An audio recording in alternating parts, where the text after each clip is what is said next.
Merrin loved the sea. She loved the sound of the waves calling to her through her window. She dreamt every night of the mysteries that lay beneath. Her father was a fisherman.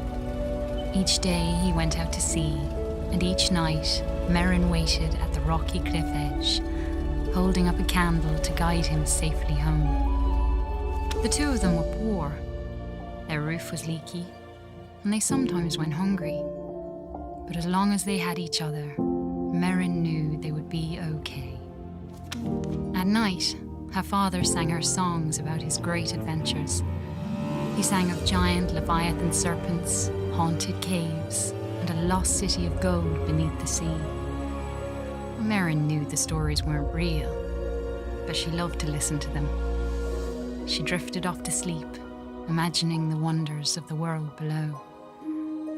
And her life continued that way, simply and happily, until one night, her father didn't return. Merrin held up her candle at the cliff's edge all through the night, staring out at the empty sea. She shivered in the cold wind as she watched for him all the next day. Her eyes welled with tears as night fell again and there was still no sign of her father.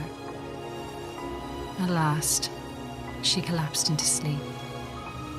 In her dreams, she saw him, trapped deep beneath the sea, calling to her for help. She awoke with a jolt. A desperate and dangerous plan was already forming in her head. She took scraps of metal and wood her father had caught in his nets and pieced them together. She hammered and bolted, she measured and sawed. And before the sun had set, she had built a tiny, rickety submarine. With trembling hands, she squeezed inside and dove down beneath the waves to search for her father.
Beneath the waves shimmered with mystery.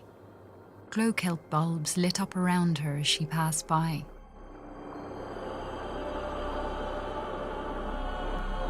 Merrin spotted some odd-looking old coins. Maybe her father would know where they were from.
Flickered and danced on the sea floor like an underwater fire.